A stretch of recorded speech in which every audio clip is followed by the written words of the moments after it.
Hey love bugs, welcome back to another Tarot Lover Reviews. Today we are taking a look at the After Tarot. So if you've heard of this tarot deck or you haven't, hopefully this review and the flip through that comes afterwards helps you to decide on whether or not this tarot deck is right for you. Now, if you want to skip straight to the flip through, feel free to look down in my description. I break down all the suits into chapters to make it easier for you to locate exactly where you want to start in the flip through. But right now we are going to talk about the packaging. We're going to talk about the guidebook, and we're going to talk about the cards, card stock, card size, the backing, naming convention, imagery, all the things. So if you are interested in the details, stick around. Otherwise, feel free to head on over to the flip through. But let's go ahead and get into the packaging first. So you probably have noticed that this is a larger packaging than you typically will find. And there is obviously a reason for it. Now, as I'm going through the packaging, you're probably going to notice that it has a lot of similarities to another publisher that does something like this. I thought it was only ever that publisher that did this, but Lo Scarabeo, the publisher here, also does it as well, though I have not looked to see how many other tarot decks they've done this to. So what am I talking about? This tarot deck is a kit. And when they are kits, they typically come in a larger box like this. Now with Lo Scarabeo, they don't have a particular packaging style. They change their style, but what I have noticed the most is that they will have tarot, and I'm trying to find one that I can just quickly grab and show you guys, but I don't have one close. But typically their packages are boxes and it opens from the top. And you just kind of tip it over and you pull your tarot cards out. But they also do kind of like slip boxes, kind of something like this, right? Where you just, take your tarot cards out of there. That's it. They're kind of all over the place, and I don't say that in a bad way. I just love the fact that they have a variety. They don't stick with a particular process, a particular packaging, a particular card stock. I like that. Some people may not like that. Some people may like the fact that everything is the same when it comes to a particular publisher. They may not even realize it. But from my experience, because I have about 100 tarot decks already in my collection, I know the difference with different publishers who publish tarot decks. I've noticed how they tend to create their tarot decks. And with Lo Scarabeo, I think this is probably this one and the Before Tarot, which I will be reviewing as well. So definitely take a look at my channel to see if you see it. It should be there. But anyways. But I think Lo Scarabeo, this is the first time that I've seen them do something like this. It didn't even occur to me. I've had this tarot deck for a while, and it did not occur to me that it was Lo Scarabeo publishing and not Llewellyn, the other publisher. Anyways, so with this particular tarot deck and the packaging, it opens like so. So you have magnets on the side here, and they open like a book. And this is what the interior looks like. You do get a string here to pull your tarot deck out of the packaging. And I will always say, I love when the packaging is thick. Because if I keep my tarot deck in the packaging and it falls to the floor, the packaging will take most of the force. Well, pretty much all of the force, because the tarot deck is sitting in the middle of the packaging, which means that any corner that it hits on the floor, the tarot deck's going to be fine. The insert's going to keep it in the middle of the box, in the middle of the packaging, and it's going to be fine. So I always love the fact that the packaging is thick with that in mind, okay? And another thing that I love about these types of boxes is that when you put it on a bookshelf, it looks fantastic. It looks like a book. So I love packaging like this, but I will explain right now why this packaging is as big as it is and why it's called a kit. So let me go ahead and put that one down. The reason why this is called a kit is because the book is an actual book, okay? It is an actual book. And with this one, it's interesting because of the way that it's laid out. It's not your typical, it's not your typical guidebook. It's very different from your typical guidebook. It goes into batches. So let me see. Give me a second. Give me a second. So it goes into, it sections everything out into numerology instances. So all the ones are together. All the twos are together.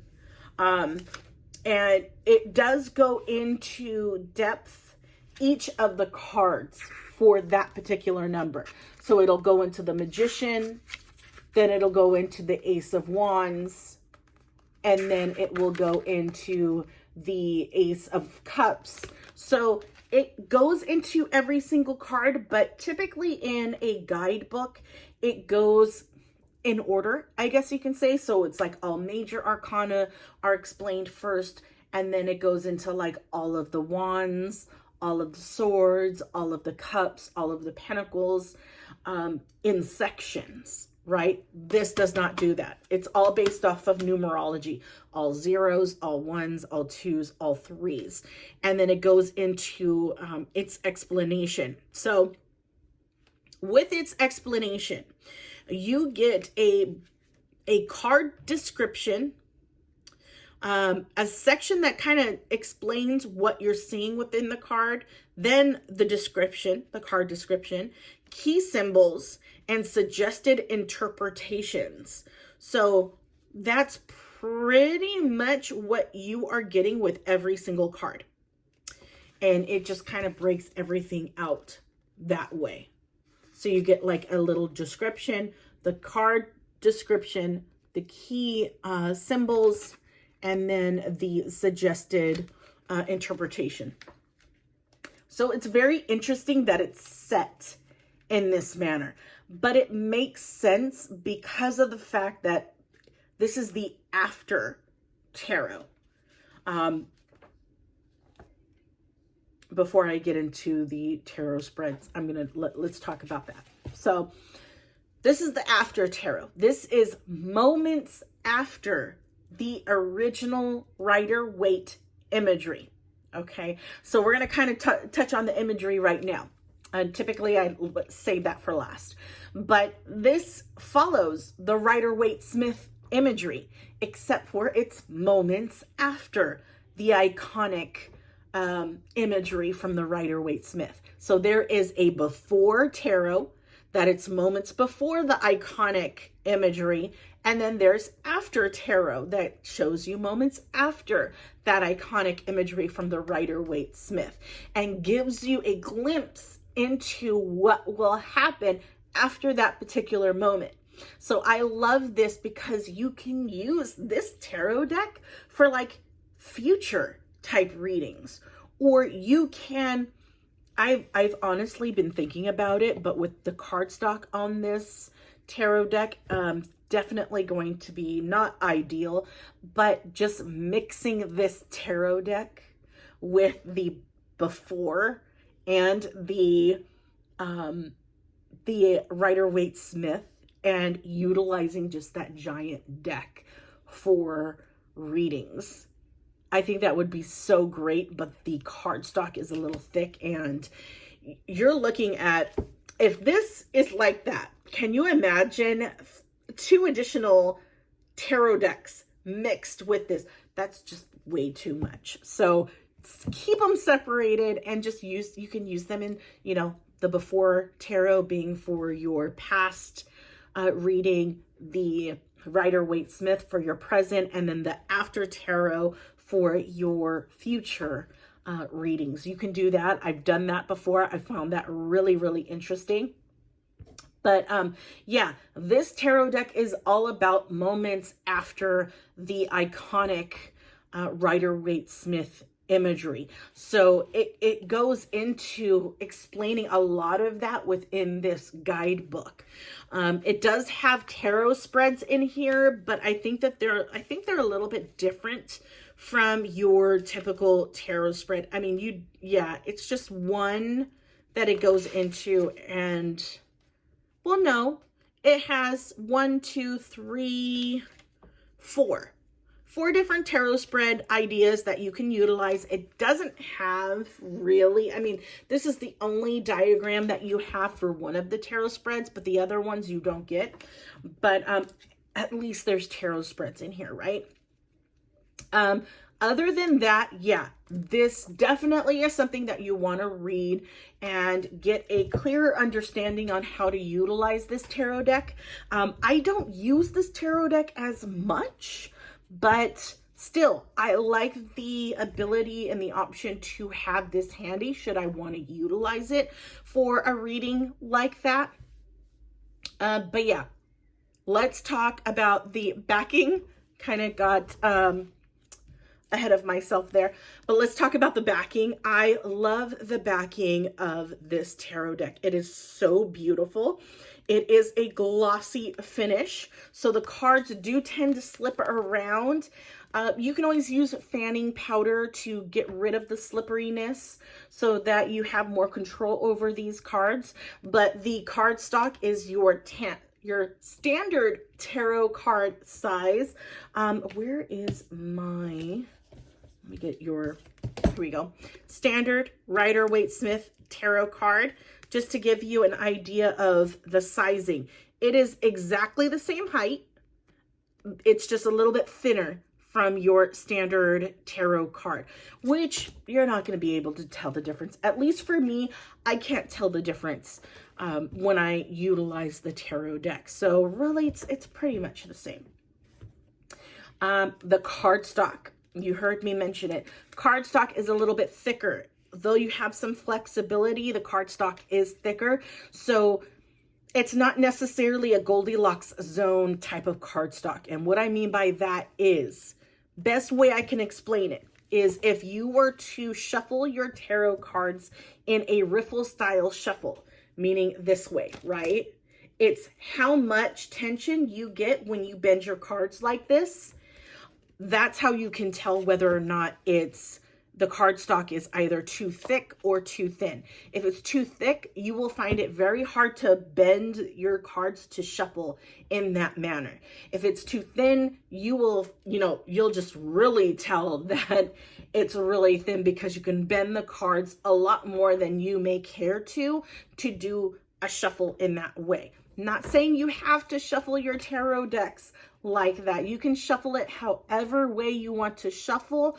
I just find it image-wise, for an example, the best to explain what I mean when it comes to the cardstock. Because, of course, not everyone's going to understand. If I were to say what the thickness of these cards are, no one's really going to understand what that is. I mean, there may be some people out there that know exactly what type of cardstock they like, but most people don't really keep track of the thickness of their cardstock.